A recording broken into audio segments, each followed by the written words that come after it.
We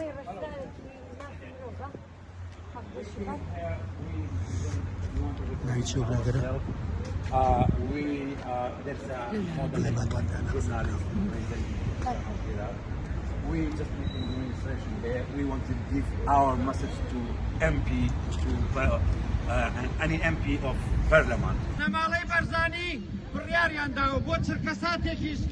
نەهێڵن لە کوردستانە ئازادی بەرقەرار بێ بەڵام بەداخەوە وا فێریان کردوین تاک تاکی ئێمە بڵێن کورد بە هیچ نابێ نەخێوانیە کورد هەموو دنیا ئەیەوێ نەمێنێ بەڵام تاکە میلەتە لە دنیای توانیەتی بمێنێ ئەوەی کەوا کورد هەیەتی لە هیچ شوێنێکی دنیایە نییە ئێمە خاوەنی چوار وەرزەین خاوەنی ئاوێکی شیرنی لە دنیایە نییە ئەمڕۆ کێشەی نەوت هەیە بەیانی کێشەی ئاو هەیە هەڤاڵان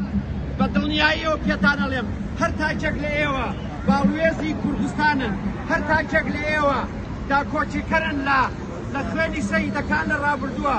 لە سەرجەم ڕۆژهەڵاتی ناوەڕاست داکۆچیکردن لە ژینگە لە تەواوی جیهان داکۆچیکردن لە هەموو ئەو مرۆڤە ئازادی خوازانەی لە تەواوی جیهانە داوای ئازادیەکەن هەمویان بڕیاریان داوە هەتا گەلی کورد لە کوردستانە ئازاد نەبێ لە ڕۆژهەڵاتی ناوەڕاستە ئازادی بەدەست نەهێنن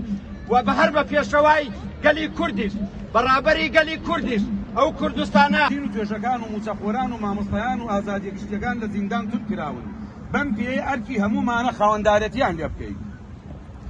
وەک دەبینین هەموو حیزبەکان لە ئێستادا لە بانگەشەی هەڵبژاردندان و داوا لە خەڵک دەگەن دەنگیان پێ بدەن کەچی کەیسی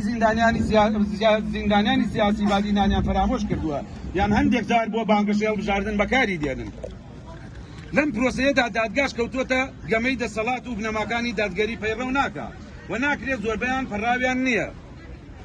لە زیندانی ئاسایشدا ماونەتەوە و کەیسەکانیان بەپێی بنەماکانی دادگەری و مامەڵەیدا لەگەڵ داکرێت زۆر جار وەک شەڕی دەرونی دادگاریان دوا دەخرێت ئەمە پێشێلکردنی ڕوونی مافی مرۆڤە لەم سۆنگەیەوە داواکارین لە هەموو ئەو کەسانەی ناو دەسەڵاتی دادوەری کە ئەم کەیسە بە سیاسی و نادادگەری دەزانن و هەڵوێست دەربڕن هەڵوێست دەربڕن و خۆیانی لێبەری نەکەن بەو پێی لە بنەڕەتەوە کەیسەکە سیاسیە و سەرۆکی حکومەت پێش دادگاکەوت بە ئاشکرا دەستێوەردان هەیە